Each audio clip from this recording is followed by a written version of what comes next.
إن شاء الله نقرأ صفحة بصفحة. بسم الله الرحمن الرحيم. الحمد لله صلى الله وسلم وبارك على نبينا محمد وعلى آله وصحبه وسلم تسليما كثيرا وبعد. جزاكم الله خير for coming out today. And this is the first, I need to say, appreciate in this weather that you came out for the class. May Allah subhanahu wa ta'ala give you the reward and put barakah in your time. The Prophet sallallahu alayhi wa sallam said, whoever walks to the masjid, Allah subhanahu wa ta'ala would light his way, and whoever sits in the masjid, the angels will surround him, and whoever walks into seeking knowledge, the angels will bestow their wings upon him and make dua for him. So in such a night, I didn't expect any of you to come, but alhamdulillah, jazakumullah khair for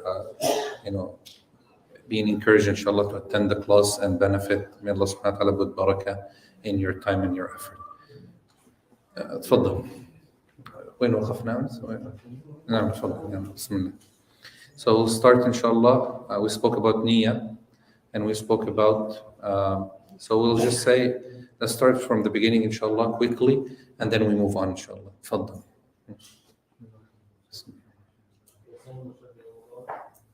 هو يقرأ من الكتاب الآن. تفضل. كان 30 يوما أو 9. لا نبدأ من أول وصوم شهر رمضان. وصوم شهر رمضان فريضة. نعم. يصام لرؤية الهلال ويفطر لرؤيته. نعم. So وصوم شهر رمضان, fasting the month of Ramadan is an obligation. You fast based upon the sighting of the crescent. We spoke about that. ويفطر لرؤيته, and you break your fast based upon the sighting. And we already spoke about how many people do we need for sighting? No? Oh, we didn't mention that. طيب. So for the hilal, for the crescent of Ramadan, according to the Maliki madhab, that you need 2 reliable, trustworthy witnesses to see the crescent with their naked eyes for you to start fasting. For the other madhahib, 1 person is enough. Based upon the hadith of the Prophet sallallahu alaihi wasallam, Ibn Umar came to Rasulullah. He said, Ya Rasulullah, I've seen the crescent, so they start fasting. So they said, this is 1 person. We say, well, it doesn't have to be that because there's other hadith. It doesn't mean that only Ibn Umar came to Rasulullah. There might be other people who've seen it too if 1 person saw it. But there's a lot of hadith that the Prophet sallallahu alaihi wasallam said, as Al-Harith ibn Hatib, Amir of Mecca, the leader of Mecca, he said, Rasulullah sallallahu alaihi wasallam gave us the covenant or the ahd, and he ahid ilayna, like he is last affording to give as an advice, is to fast based upon the sighting of the moon.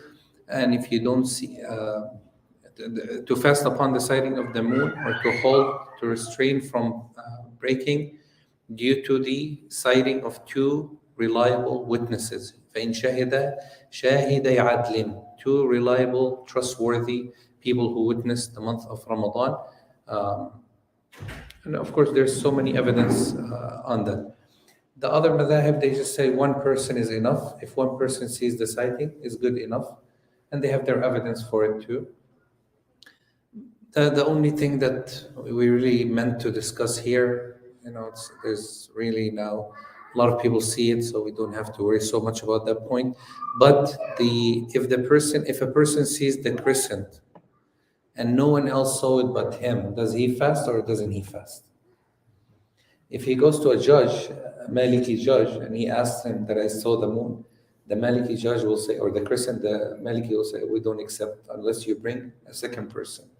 But does that person himself fast or not? Yes, he does. So no one else fasts but him. But when it comes to breaking the fast of Ramadan, 1 person is enough or no? No, everybody agrees that you need 2. So we tell them, if you need 2 to break, then why not you need 2 to fast? But of course they have an answer too. Don't think we won, Fiqh between the madhahib is very interesting subject. So they say, hold on, because fasting, when someone sees it, you have to start the action, which is very hard.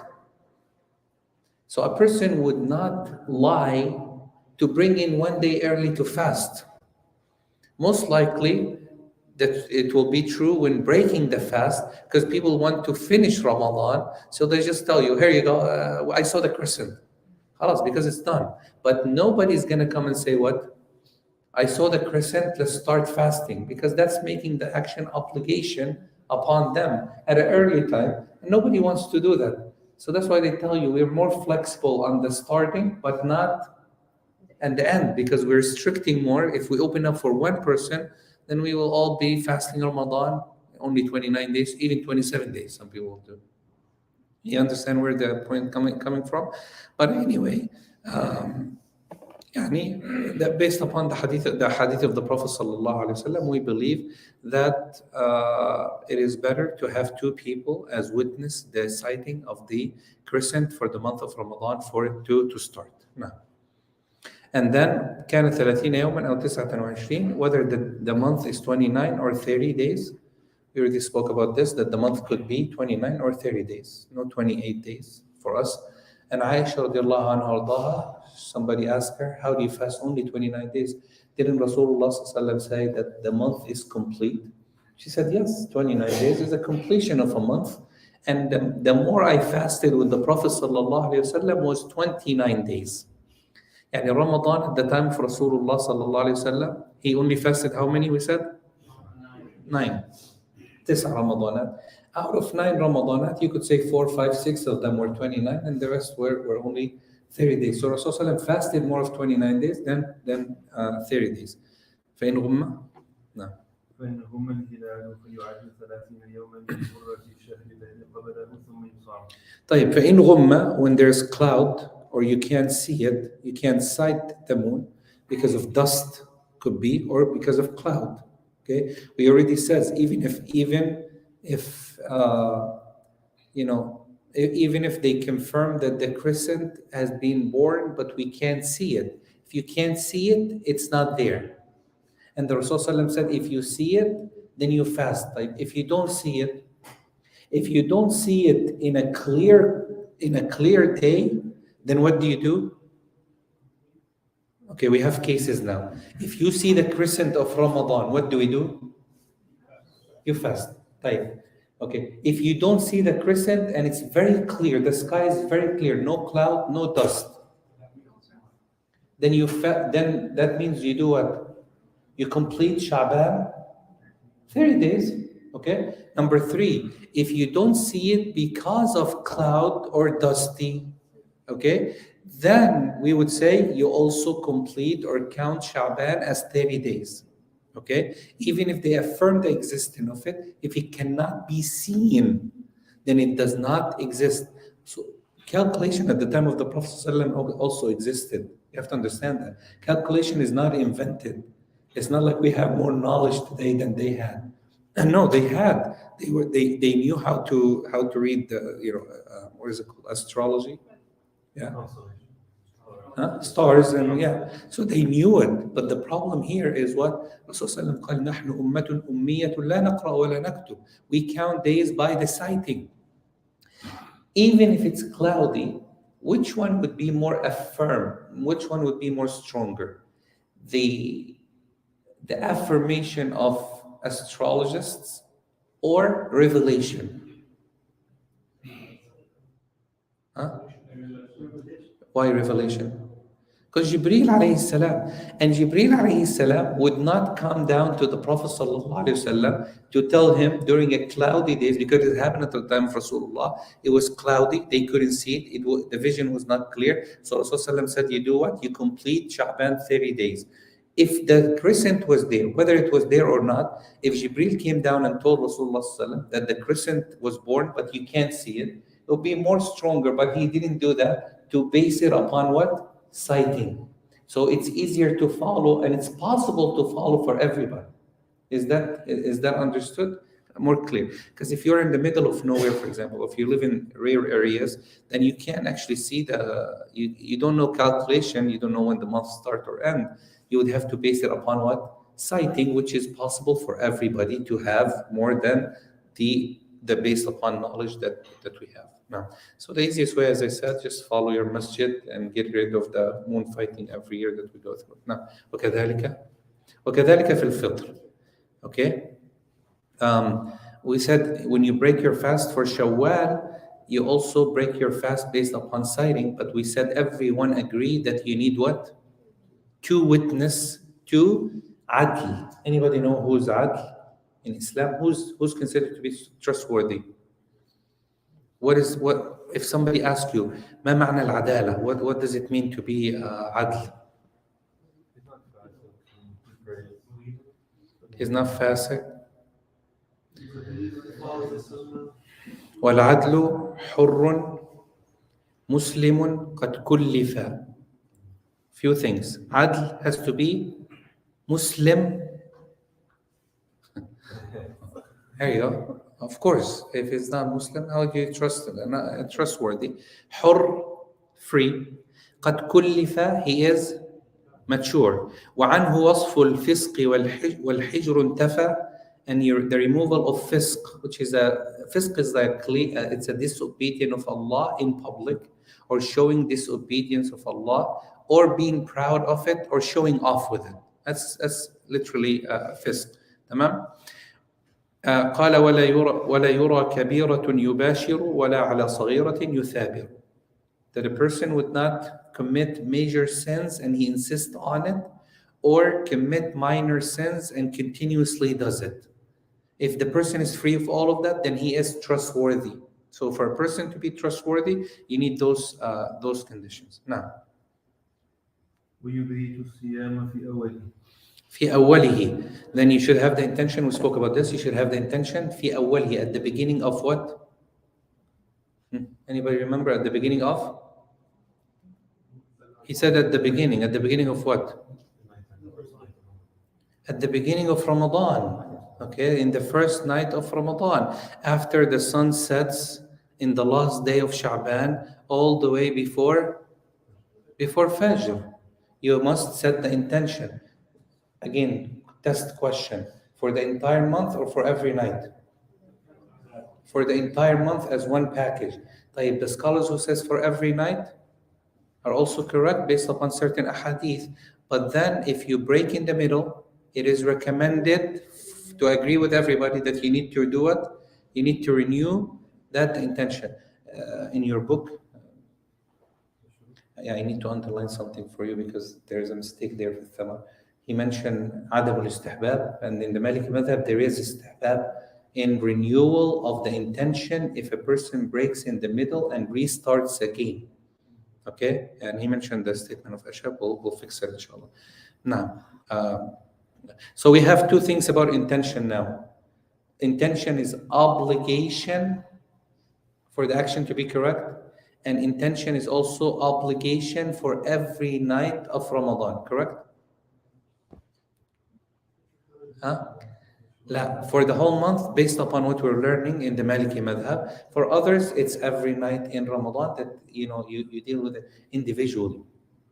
And let me give you their point also, just one example to show you how they think of fiqh. Okay, they tell you if a person, for example, if a person ate or drank intentionally one day in Ramadan, what this person does what? He makes up the one day for Ramadan. But what about the entire month? Does he make up one day or the entire month? Just one day? You sure? Exactly. So they tell you, if we say to them he makes up one day, we also say as the Maliki. So they tell us, if you guys say he only makes up one day, why are you doing a package? You see their point? So they have a point. So I'm trying to explain to you, it's not like you're right and everybody else is wrong, okay? There is flexibility in the fiqh that both could be correct based upon how they think of the madhab. For example, the Ahnaf, alayhim rahmatullah, what do they consider the niyyah to be? They don't consider the niyyah to be obligation for the action. They consider the niyyah to be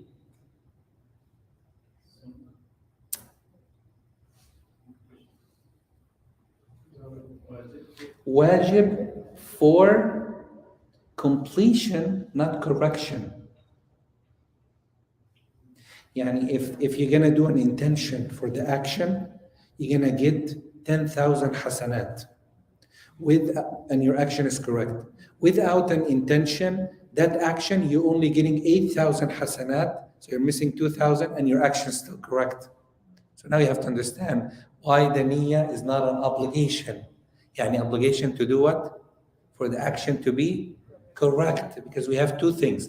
We have obligations, we're going to speak about that today, conditions that validates and conditions that obligates and condition that validates and obligates.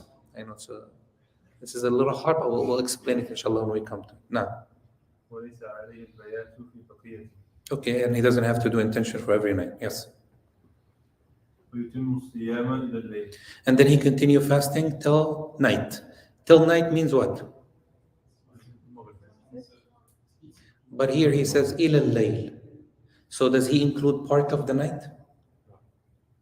Yani does he wait till sun sets and Maghrib Adhan and a little bit for the night to start and then break? Based upon the hadith and the ayah, yes. But that's not the understanding. The understanding is to the night means when the time enters. Because the word ila in Arabic could be both. Okay? Yani, I don't want to go into Arabic a lot because it's grammar. Right? People who speak Arabic, if I say, not people who speak Arabic, I just translate it in English. If I say, I ate the fish to the head, did you eat the head or no? I ate the fish to the head. Could be either way.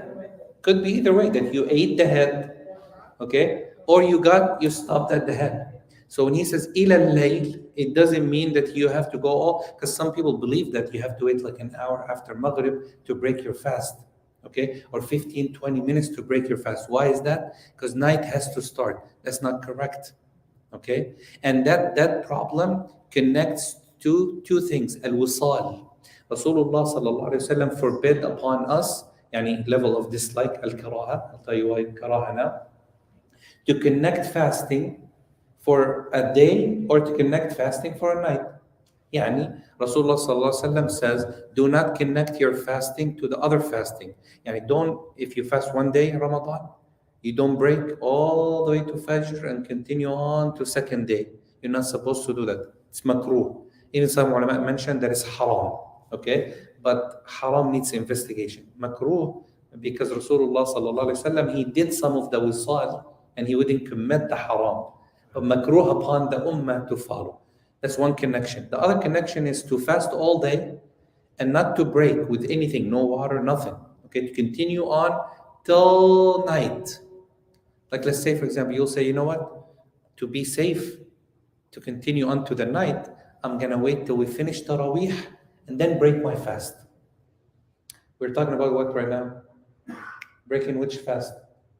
Breaking the first fast, yani breaking it with date or water. But if you eat date and water, and then you wait till after Taraweeh to eat food, you're not connecting. You did break your fast with something. Understand? So we're talking about not eating or drinking all the way to after Taraweeh just to be on the safe side. This is not right. This is dislike. It's makruh to do such a thing. And Rasulullah sallallahu alaihi wasallam told the Sahaba to do. So this is the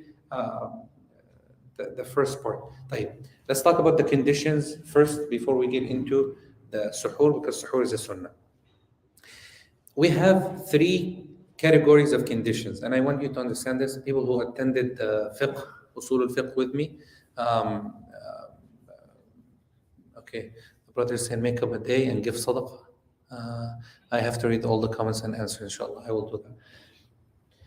We have conditions that are called shurutu sihha, conditions that validates the action, yani makes the action correct. Meaning what? Meaning that if these conditions do not exist, then the action is invalid. Okay? And then we have other conditions, we call them shurutu wujub, conditions obligating. So what is the first category? Conditions validating. Okay? Now second category is what? Conditions obligating, meaning if these conditions exist, then the action is not valid. No. The action is wajib, obligatory upon you to do. And then we have conditions that fulfills both. So let's take conditions that are validating for fasting. شروط صحة first, okay? The first condition for the action to be correct is first condition. It says there. Huh? No. Nope.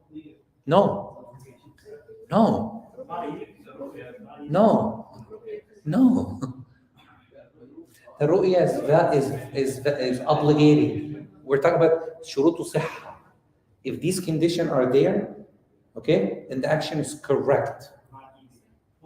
Before that, what's the first thing? Shurutu sihha. The ibadah cannot be established without, Thank you. Islam. Number one, this is the first condition. If your non-Muslim friend have an intention to fast with you Ramadan, so what? So the first condition validating, okay, for the action to be correct is what? Islam. The ulama speaks about Islam being also a condition obligating or not. يعني هل يجب على غير المسلم الصيام؟ هل يجب؟ لا يجب؟ لا يجب. قال الله: ما سلككم في سقر؟ قالوا: لم نكن من المصلين ولم نكن نطعم المسكين كنا نخوض مع الخائضين وكنا نكذب بيوم الدين. So how come Allah said, why are you in hellfire? They said we didn't establish salah. They were kuffar. We didn't establish zakah. So were they obligated to do so? هنا في مسألة: هل الكافر مخاطب بفروع الشريعة؟ Is the disbeliever obligated to follow the branch of the religion or not? No?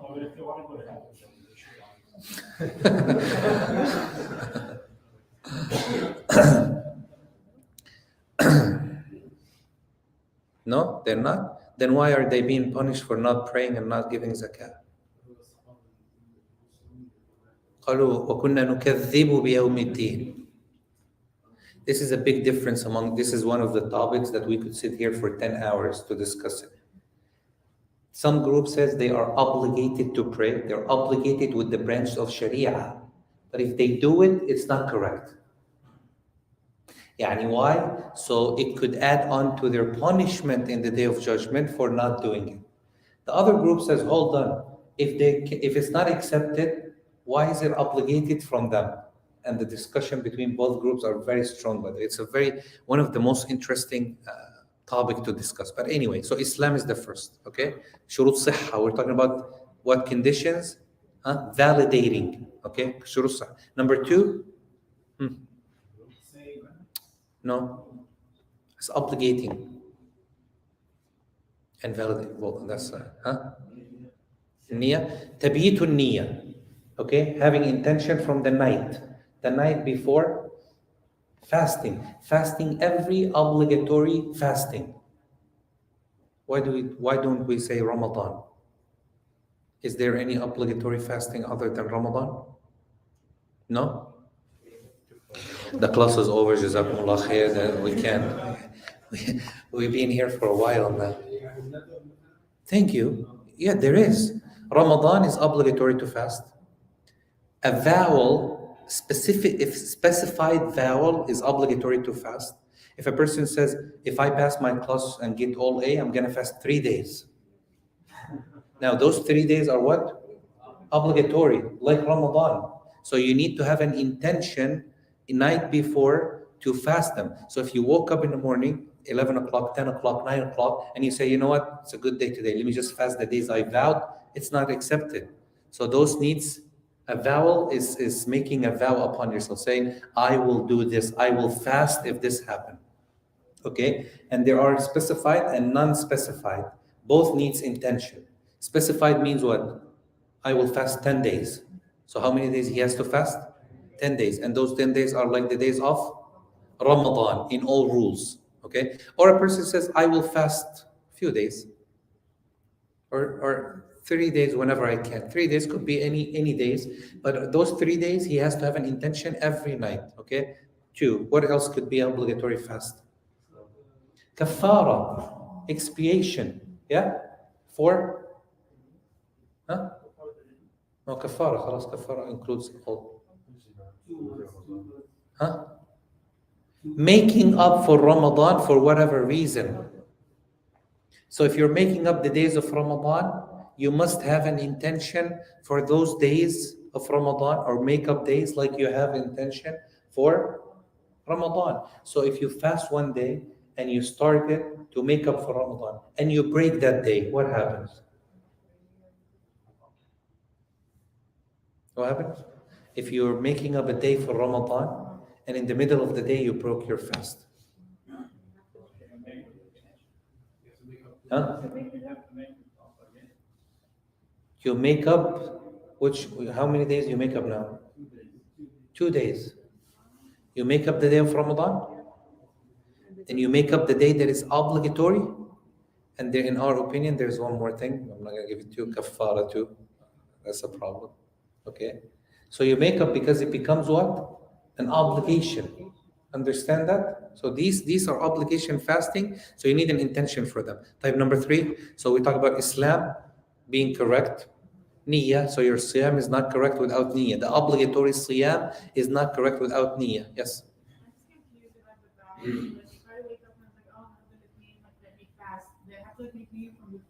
لا, because that's a sunnah fasting. يوم الاثنين sunnah. We're talking about obligatory. Obligatory, you have to have an intention. يعني مثلا لا, a vow اللي هو النذر. A vow is putting a condition upon yourself. مثلا somebody says, inshallah, if Allah bless me with a child, I will fast 10 days. That's a vow. That's why Rasulullah ﷺ said what? النذر. Anybody know the hadith? النذر, vow, لا يأتي بخير, does not bring goodness. Why? You might not be able to do it. So if you have to vow, then you should do what? Keep it open. You say, if Allah subhanahu wa ta'ala bless me with a new house, I'll slaughter something for the sake of Allah. Now, when Allah bless you with a house, you could slaughter what? Chicken, a rabbit, seriously, a dog, a cow, a buffalo, a camel. خلاص? But if you say, if Allah bless me with a house, I'm slaughtering a camel. That's the problem. That's what Rasulullah said, it will not bring goodness, meaning it could bring harm to you that you're not able to, and you still have to do it. So you end up doing kafara of the vow, and the kafara, you go into trouble. So if you get a vow, something, keep it open. You say, if Allah subhanahu wa ta'ala, if I pass my test tomorrow, I'm so worried, I'll do something good, inshallah. Something good could be what? A smile in a brother's face. Yeah, but if you say, I will do this, I'll give $1,000, you have to give $1,000. So understand that? So Islam, 2, niyyah every night, the first night. 3, validating. What makes siyam validating condition? Restraining from? Not eating and drink. We can't say that. Restraining from al-mufattirat. Mufattirat means what? Anything that breaks your fast. Not just food or drink. We already spoke about this. Number 4, dukhul al-shahr, the entering of the month. You cannot, it's not going to be correct if you start Ramadan in Sha'ban. It's not going to be correct. Okay, so these are the conditions that are the type. Conditions obligating now. Shurutul wujub.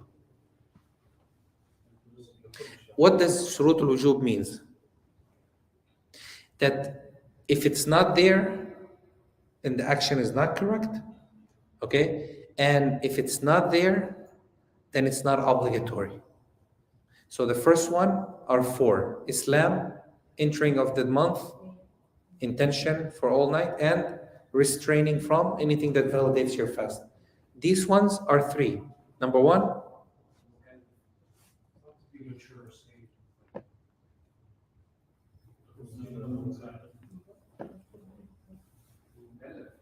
Number one, sanity. Sanity. Number two, we're talking about, no. Wujub. We're talking about obligatory, obligation. Yes. When is fasting obligation? Sorry, two only. When is fasting obligation? Upon two. Puberty, capacity. No. احنا قلنا هذا الشروط ايه؟ دخول الوقت، دخول الشهر. هذا الشروط صحة ووجوب. We're talking about conditions obligating the action. So it's upon the person. It has nothing to do with timing. Upon the person only.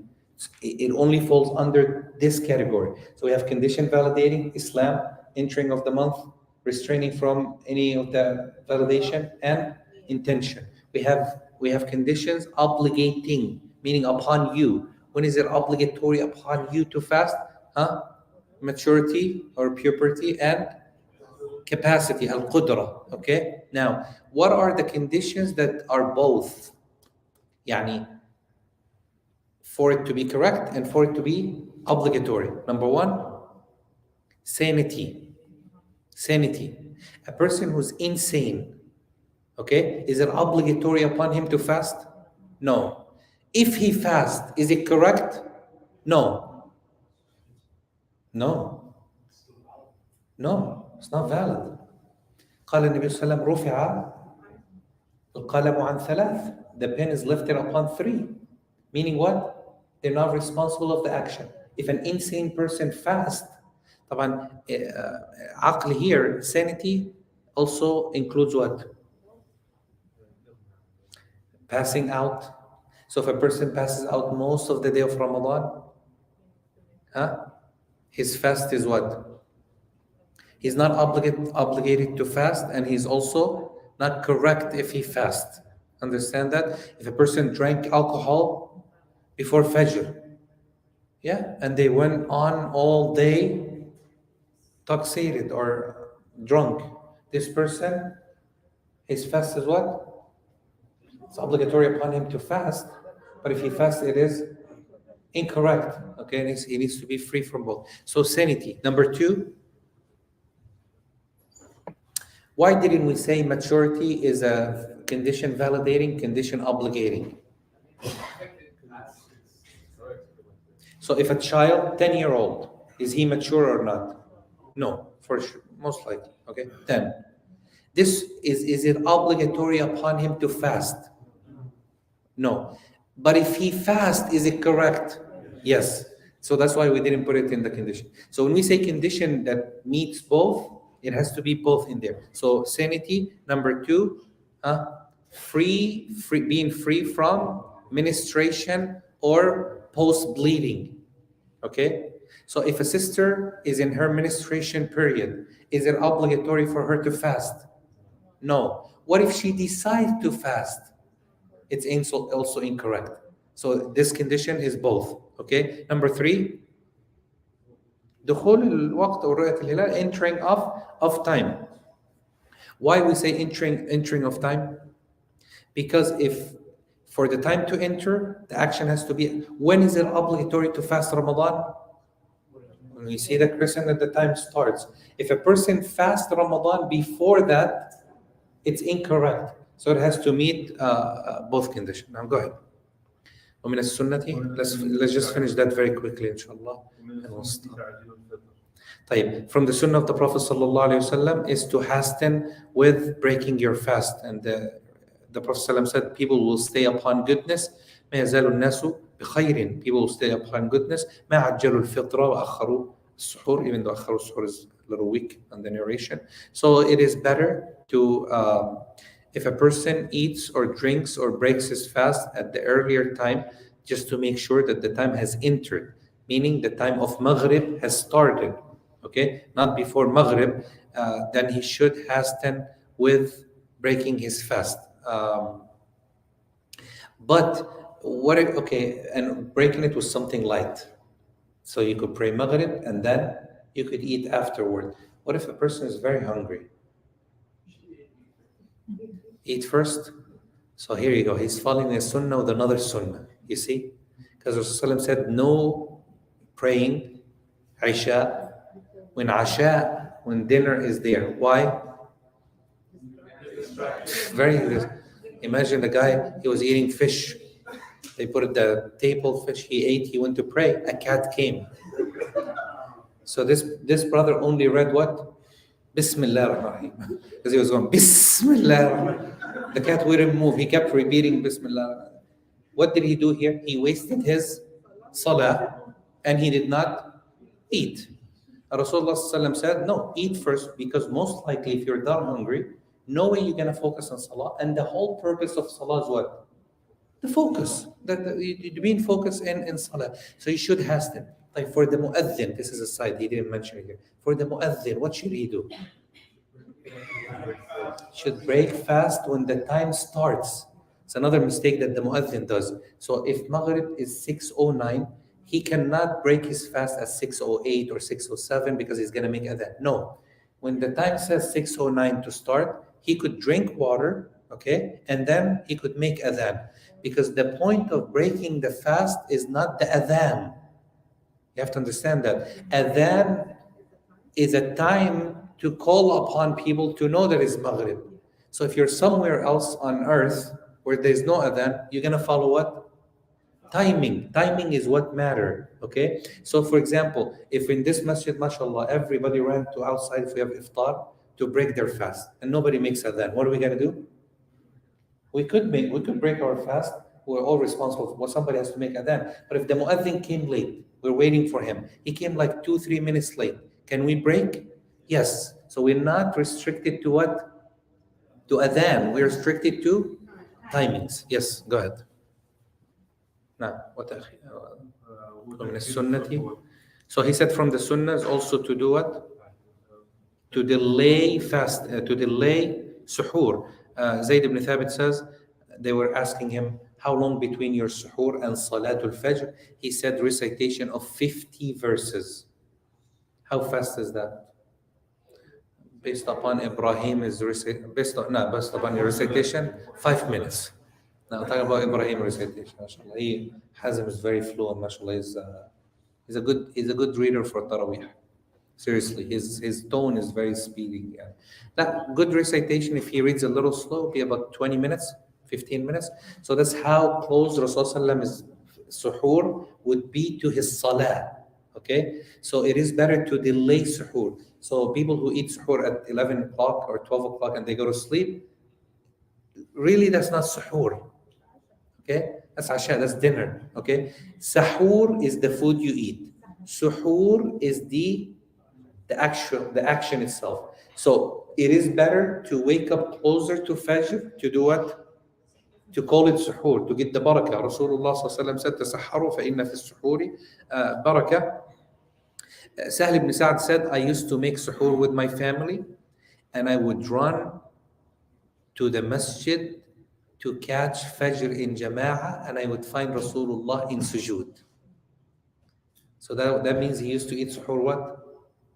Well, Sahl ibn Sa'd would live about 15 minutes away, 20 minutes. So by the time he comes down, so that's the timing. 20 minutes, 30 minutes, okay? 45 minutes, 1 hour, hour and a half, good.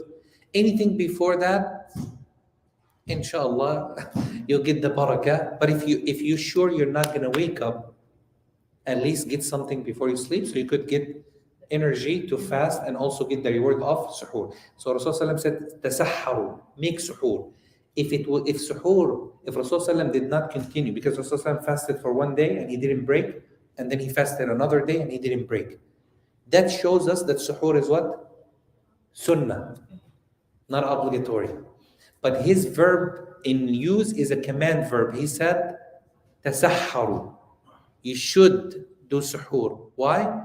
Barakah. It has barakah in it, in time and also in food. And this is the difference between us and the people of the book too. They would not eat suhoor. So the people of the book used to do 2 things. They were obligated to fast. Yes or no? What's the evidence? يا الذين آمنوا كتب عليكم الصيام كما كتب The siyam is prescribed upon you like those who came before you. So what they used to do, they used to delay their iftar and rush with their dinner to make it like suhoor. So different between us and them is we rush with iftar as soon as the Maghrib says Allahu Akbar, and you shouldn't wait till the adhan is finished either. That's another invented bid'ah people make. Okay, let's just not call it bid'ah, but anyway. طيب وإن شك نعم. وإن شك في الفجر فلا طيب وإن شك في الفجر وليس أمر شك. طيب we'll stop at this point. This is the last one. وإن شك, if he doubts fajr. We doubt two things. We doubt fajr and maghrib. What's the default? According to Imam Malik, it's haram to eat if you doubt fajr. But what's the default? What's the default of night? And what's the default of fasting? And what's the default of breaking? Thank you. That fajr will come after dark and maghrib will come after light. So for maghrib, okay, if you doubt maghrib, you go with the default that is still light. Okay? If you doubt fajr, then you go with the default that is still dark, unless you're able to be certain about it. Okay? If a person is able to be certain about قاعدة القدرة على اليقين تمنع الشك. Okay? القدرة على اليقين. This is very important. If anybody wants to write that one, this is what you need to write from today. القدرة على اليقين. Capacity to be certain removes doubt or prevents doubt. Is there a way to be certain today? Yeah? You know, back home in Egypt, we had curtains on the windows. So people used to say, don't open it up, just eat. Okay? Seriously. Why? Because as soon as you open it up, you'll see the light. So they'd be like, we woke up late.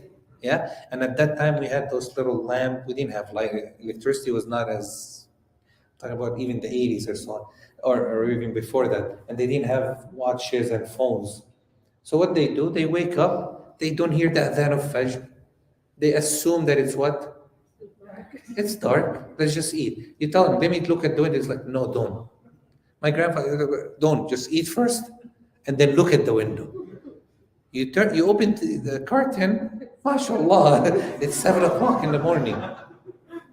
Now that day is what? Gone. That's a problem. You have to fast that day and make it up. لذلك قال وإن شك في الفجر فلا يأكل وهذا محرم عند مالك رحمه الله. Imam Malik رحمه الله تعالى says it is haram that a person eats or drinks when he is in doubt of fajr. طيب, if he eats or drinks and they open the curtain and it's already 7 o'clock, or his phone, you know, nowadays we have phones. If your battery died, that's a good one. Yeah? You look at your phone, you're like, I don't know what time is it, so I'm just going to assume it's still what? Dark. You have the dates and milk next to you because you don't want to wake up or open the window to see. Like, this person eats and drinks, he puts his phone in the charge, opens it up, it's 8 a.m. Now what's the ruling?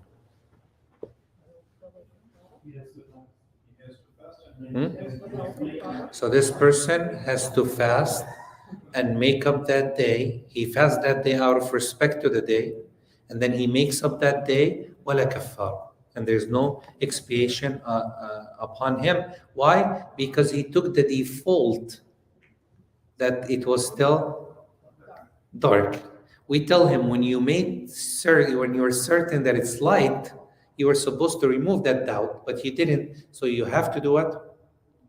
Well, other people will tell him what? If you were doubting and then you figure out that it was 8 in the morning, you still fast because you're doubting, and you took the istishab, which is what default that it was night, and you moved on with it. We say no.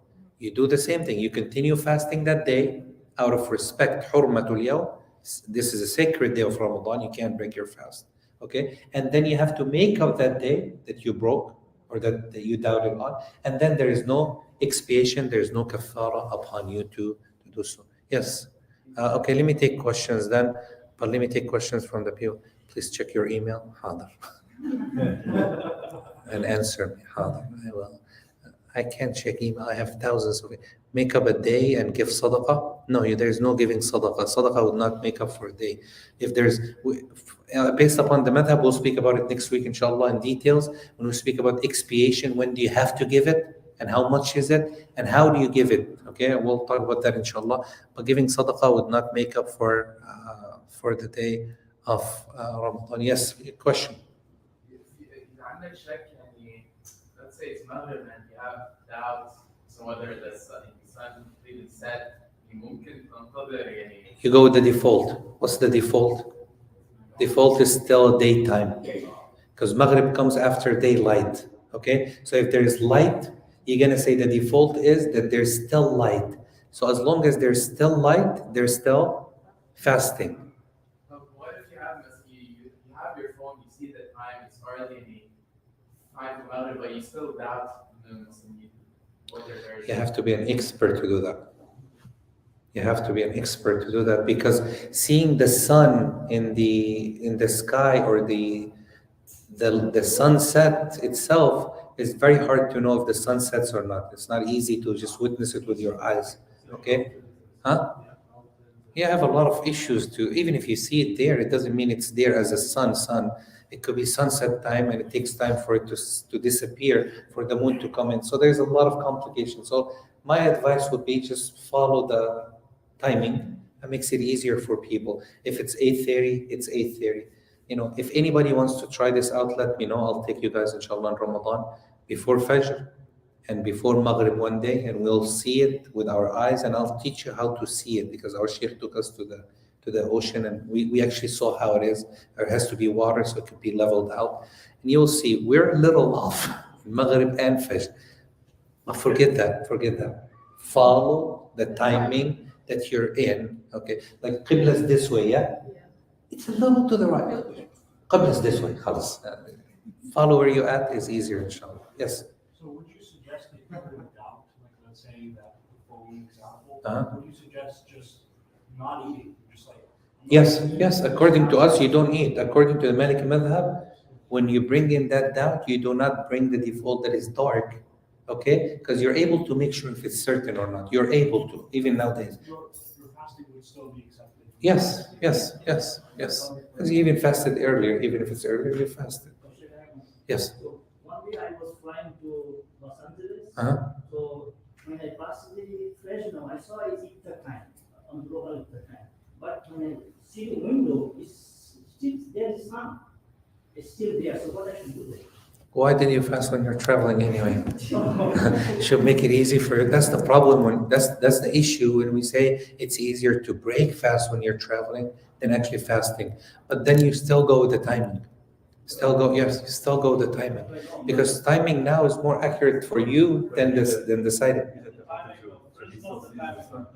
It's not like the one Exactly, but it's still the timing that you're at is what you follow, not what you see, because what you could be seeing, it could already set, but it's still there. It is still out. Seeing the sun doesn't mean it didn't set. So I would recommend just follow the time easier, unless you're an expert. You could actually see that this is the sun that brings that light of the sun, not the sunset. That's the issue. But I would recommend timing will be easier. Or just break your fast and make it up. If you're eating and the fish goes off and you're already drinking water or you have a bite in your mouth, what's the... We're going to talk about that, inshallah, as a starting point next time. If you're drinking and the adhan is cold. Not a sandwich, not a Subway, or in and out 3x3 and you're like, Bismillah, I'm going to finish it. No, we're talking about if you're drinking, if the water and the adhan is cold, we have a ruling for that. Okay, the food takes same precedence. And then if you have it already in your mouth, what should you do? That's a different ruling. If you have it on the table and you want to go for it and the adhan is cold. So there's a lot of scenarios that involve, we'll speak about it inshallah next time. Yes? In any case, what happened is that the adhan was called, and it was called early mistakenly, and everyone broke the fast in the masjid. What should every person who broke the fast based on the wrong calling of the adhan do? Like a clock, like a masjid or something. One second. Let me give presence to the brothers who are online because they always ask and I never answer. Assalamu alaikum, Shaykh Ammar. And everyone, okay. Jazakumullah khairan. Imam Ammar Shahin, can we do homeless feed in the month of Ramadan during a day? Depend. Can you feed the homeless during the day? Well, it depends. If you believe that they are obligated by the actions, then you can't.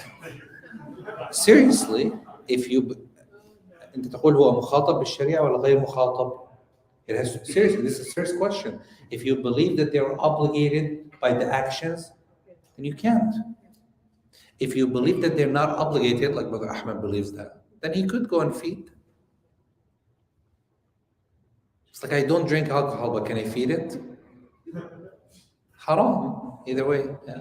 No, that's different. Maybe not good analogy, but you get my point. So if you believe that they're obligated, they're responsible of the Sharia rulings, even though they don't believe, and they'll be asked for it, and they're responsible, then you cannot feed them during the day of Ramadan. But if you believe that they're not obligated, then you could feed them. Feeding the homeless is one of the good things to do. I'm not saying don't feed them.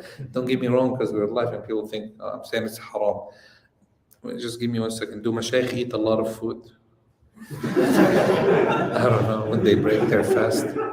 Doesn't it hinder their recitation and the tilawah of the Quran? And if they eat such little food, how do they get their energy to recite? Sometimes the window between breaking fast and Taraweeh is short, and it's not healthy to eat after Taraweeh because we sleep right now. MashaAllah. Time between Maghrib and Taraweeh is short to eat. How slow you guys eat? I could eat in 5 minutes.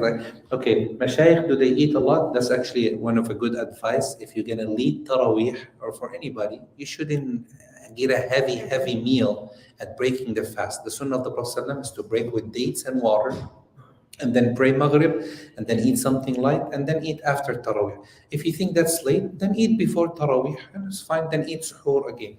But do Mashaykh eat a lot of food? I don't know. Everybody's different.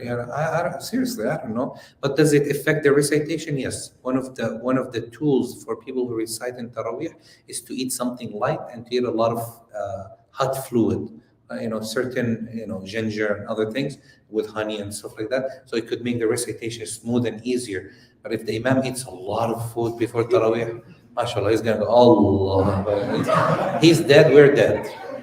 Okay? He reads slow and we read slow. So Jazakallah khair, the sister. That's a good advice to the people. So eating between Taraweeh, I honestly don't know how fast and how slow everybody eats. I believe food, like a good meal will take you what? 10 minutes, 15. Yeah, but the time between Maghrib and Taraweeh cannot be less than an hour. Less? No, she's talking about the time between Maghrib and Isha, and Taraweeh is always short. And I'm saying no way. But if she has, like Minnesota, mashallah, they finish their Taraweeh at 2 a.m. sometime, 1 a.m. Yeah, because their Isha is so late. So when they're going to eat? But they do have time between Maghrib and Isha to eat. So I'm saying Ramadan is not the time to eat and to... See, they did a survey that Muslims spends more money on food in Ramadan than other than Ramadan. And this is a problem because people are supposed to eat less, save more for Ramadan. But Muslims, mashallah, they buy their stuff from now for Ramadan, for the entire month, even though they're going to be fasting. So the blood goes to the stomach when you eat, and it's harder to remember Quran. That's why I asked. One sheikh told me that they only eat dates and do not eat after. Allah, everybody's sister is different. Yani, is it correct to first pray Maghrib, then break your fast? No, no. The sunnah is that you eat first something. Rasulullah sallallahu alaihi wasallam would eat something sweet. And the doctor says it's better for your sugar because you're fasting all day, you get drowsy, so you need something that has sugar. So Rasulullah used to eat dates, okay? And then he would drink water. If you drink Zamzam, it's better to break your fast on it and dates together. If you can't, then just water. So you eat something. You have to break your fast at Maghrib. Then the sunnah is to pray and then eat. If someone ate and prayed, that's also fine, as long as the time of Maghrib is not out. Because we have a problem as Maliki that the time of Maghrib is very short. Time of Maghrib is the time that you get ready, make wudu, pray 2 rak'ah, and time of Maghrib. So you're talking about 20 minutes or so. Okay, so I would recommend eating or breaking your fast with something. With green and vegetable juice is good too. Bismillah. whatever. The point is something that is sweet, something that has sugar is recommended to break your fast on. So the sunnah that Rasulullah used to drink water and eat dates, and then he'll go on. I don't like that. I want to drink soup. Bismillah, go ahead. No, I want to get a sandwich. Lucky you, ma'as-salama. Have a nice day. I know some people, mashallah, they eat a sandwich when they break, but don't break on a cigarette. Seriously, that's whether it's haram or halal right now, but don't. There's some people, the first thing they put in their mouth when they say Bismillah, Allahumma inni laka sumt. Laka sumt for what? You're breaking on a, so don't break, yani. But if you break on something healthy, Bismillah, Jazakumullah khair. And for those that have low blood pressure, Jazakumullah. The sister Sister Maryam seems to be a doctor, a nutrition. We could get her on one day, inshallah. Any other questions, inshallah? Jazakumullah khair. I'll see you on Thursday. Huh? Oh, what's today? Hold on. Time is gonna change. Yeah? So our class is gonna stay the same. 7:30 after Maghrib. We're just moving after Maghrib. Tuesday, Maghrib is going to be 7:30, so same timing we have for Isha. So we're going to go from after Maghrib to Isha only, inshallah. And Thursday, we have our class on Maghrib and Isha, but we have all the mashayikh here for the conference of Ramadan. So it'll be more beneficial, inshallah. So please, right after Salatul Maghrib, just don't think of it Maghrib, because some people will be like, after Maghrib, I can't make it. It's 7:30. Okay, where our class will continue to be at 7:30 after Maghrib, inshallah, Pacific time. Are we Pacific time? I always get confused. Okay, 7:30, inshallah, next Tuesday after Maghrib. We'll pray Maghrib, start our class, go all the way to Isha. I hope to see you all, inshallah. It's going to be between Maghrib and Isha. We have Tuesday, Thursday, one more Tuesday, and we'll stop for Ramadan, and then we'll resume after Ramadan, inshallah. So any question now? It's time to add. You said what? If the Imam what? If the mu'adhin, that's why Rasulullah said, al-mu'adhinu mu'taman. Mu'adhin is also, mu'adhin, by the way, in our fiqh perspective, has to have qualification. He's responsible to keep the time. So if the mu'adhin called the adhan a little early because he was hungry, there's nothing upon you. That's why we need someone who's trustworthy to make adhan. Adhan, the ulama has a chapter about the mu'adhin, the description of the mu'adhin and qualification. Nowadays, mashallah, we just say, anybody run for adhan, who cares? Mu'adhin is responsible. Responsible of what? Of everybody. You're responsible to keep everybody fasting or not fasting. You're carrying all our sins in the day of judgment if you do something wrong. So adhan is not a joke. Because some people take it as, it's okay, I'll just, especially in Ramadan. So I think that should be looked at precisely, inshallah. Jazakumullah khair. Sallallahu alayhi wa sallam. Alhamdulillah.